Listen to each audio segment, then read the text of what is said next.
Halo semuanya, jadi saya di sini akan menerangkan mengenai etos kerja. Tapi sebelum itu, izinkan saya memperkenalkan diri saya. Perkenalkan, nama saya Yelsa Angelina Nababan. Saya dari kelas 12 perhotelan dan saya akan menjelaskan mengenai apa itu etos kerja.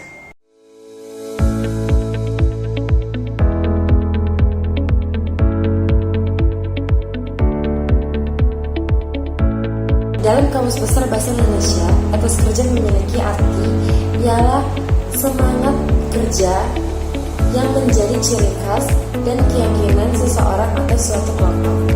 Namun, etos kerja juga memiliki pengertian dalam beberapa ahli. Ya, sebagai berikut. Etos kerja menurut Desmond Ginting ialah semangat kerja yang menjadi ciri khas seseorang atau sekelompok orang yang bekerja yang berlandaskan etika dan perspektif yang diyakini. Sedangkan menurut Jansen Sinamo, etos kerja adalah seperangkat perilaku positif yang berakar pada keyakinan fundamental yang disertai komitmen total pada paradigma kerja yang internal. Sedangkan menurut Toto Tasmara, etos kerja adalah sebuah totalitas kepribadian diri dan juga cara bagaimana mengekspresikan, memandang, meyakini, serta memberikan makna terhadap sesuatu hal yang mendorong diri untuk bertindak serta juga meraih kinerja yang tinggi. Adapun fungsi dan faktor yang mempengaruhi etos kerja. Fungsi etos kerja ialah sebagai pendorong timbulnya perbuatan, penggairah dalam suatu aktivitas, dan pendorong motivasi dalam suatu perbuatan. Yang pertama ialah agama. Agama merupakan suatu sistem nilai yang akan mempengaruhi atau menentukan pola hidup para penganutnya. Yang kedua, budaya. Lebih ke sikap mental, tekad, disiplin, dan semangat kerja masyarakat maupun orang tersebut. Yang ketiga adalah sosial politik. Mengapa suatu masyarakat sangat dipengaruhi oleh etos kerja struktur politik? Karena masyarakat harus dimulai dengan kesadaran akan pentingnya arti tanggung jawab kepada masa depan bangsa dan negara, seperti dorongan untuk mengatasi kemiskinan, kebodohan, dan keterbelakangan. Yang keempat ada lingkungan kondisi atau geografis. Tahukah kamu bahwa etos kerja dapat muncul pada lingkungan geografis? Karena alam juga dapat memberikan kita suatu manfaat, maka kita harus pandai-pandai dalam mengelola dan memanfaatkan alam tersebut. Kelima, pendidikan. Meningkatnya kualitas penduduk dapat tercapai apabila ada pendidikan yang merata dan bermutu, disertai dengan peningkatan dan perluasan pendidikan, keahlian, keterampilan, sehingga semakin meningkat pula aktivitas dan produktivitas masyarakat sebagai pelaku ekonomi. Keenam, struktur ekonomi. Struktur ekonomi dapat memberikan suatu intensif kepada masyarakat yang telah bekerja dan menikmati hasil kerja keras mereka. Dan yang terakhir adalah motivasi intrinsik individu. Individu yang memiliki etos kerja yang tinggi adalah individu yang mempunyai motivasi yang tinggi. Maka sekarang, bagaimana cara kita dalam menumbuhkan sikap etos kerja kita? Yaitu dengan menerapkan 8 cara kerja etos profesional. Yang pertama adalah kerja adalah rahmat. Yang kedua, kerja adalah amanah, kerja adalah panggilan, aktualisasi, kerja adalah ibadah, kerja adalah seni, kerja adalah kehormatan, dan kerja adalah pelayanan.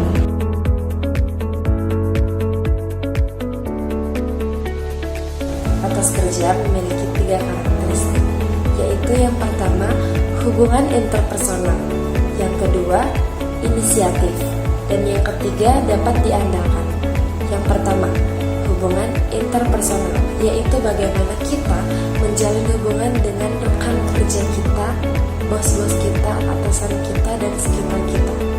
Dan yang kedua, inisiatif.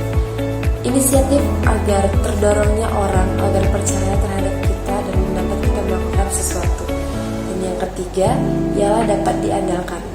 Dapat diandalkan di mana seseorang menaruh harapan kepada kita agar kita dapat memberikan hasil yang memuaskan terhadap orang tersebut. Nah, di dalam bekerja juga kita harus mempunyai etika loh. Maka apa pengertian dari etika? Etika adalah sebuah refleksi kritis yang akan mewujudkan suatu sikap atau pola pikiran atau norma pada hidup manusia, baik secara pribadi maupun kelompok. Nah, etika dalam bekerja juga mempunyai suatu prinsip-prinsip, yaitu melaksanakan tugas sesuai visi dan misi, selalu berorientasi pada budaya, menghormati sesama karyawan, membangun kerjasama antara pekerja dan para petinggi-petinggi perusahaan, memegang amanah atau tanggung jawab, menanamkan kedisiplinan bagi diri sendiri. Beberapa etika pekerja yang harus kita ketahui. Pertama, seperti mendisiplinkan diri sendiri, seperti tiba dan pulang pada jam masuk dan pulang kantor. Lalu, tidak meninggalkan kantor tanpa izin, serta menggunakan jam secara efektif.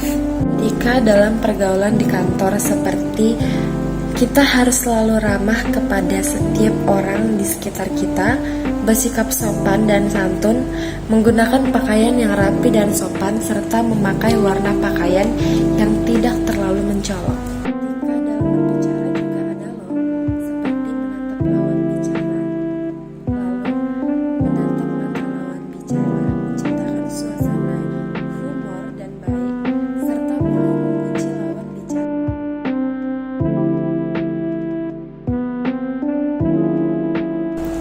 Nah, karakter apa saja yang kita perlukan saat kita sudah memasuki dunia industri?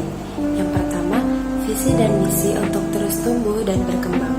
Dan yang kedua, mau terus belajar serta meningkatkan kemampuan diri untuk menghasilkan hasil yang terbaik.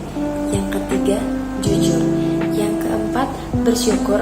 Yang kelima, mau beradaptasi di lingkungan manapun. Yang keenam, kreatif dan inovatif. Yang ketujuh, mampu menata waktu.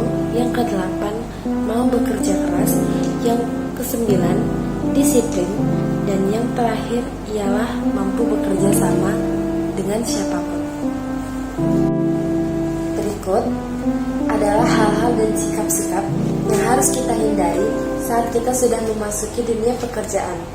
Salah satunya seperti malas, mudah menyerah, sombong, tidak mau beradaptasi, berpikiran negatif, takut pada tantangan, dan mementingkan diri sendiri.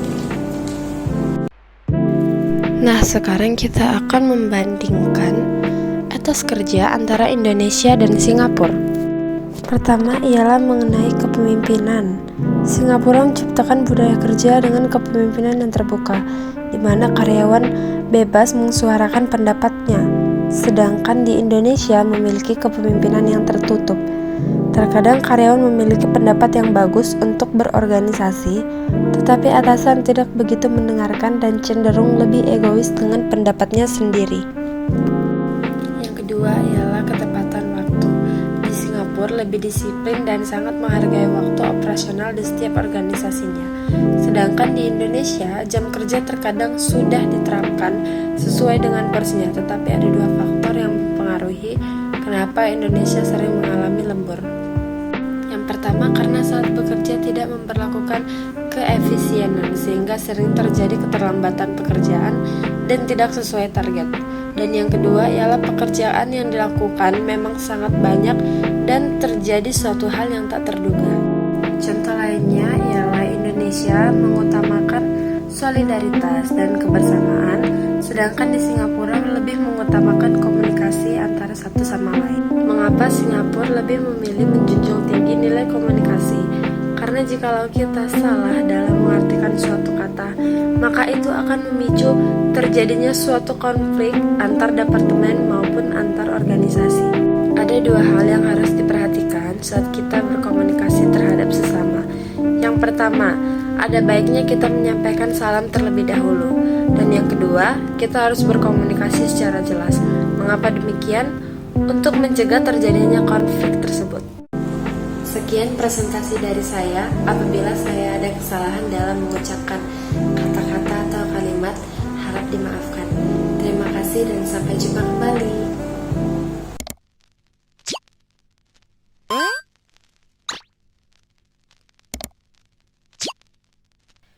Jikalau kita salah dalam mengartikan suatu kata, maka itu akan memicu terjadinya suatu konflik antar departemen maupun antar organisasi. Ada dua hal yang harus diperhatikan saat kita berkomunikasi terhadap sesama. Yang pertama, ada baiknya kita menyampaikan salam terlebih dahulu. Dan yang kedua, kita harus berkomunikasi secara jelas. Mengapa demikian? Untuk mencegah terjadinya konflik tersebut.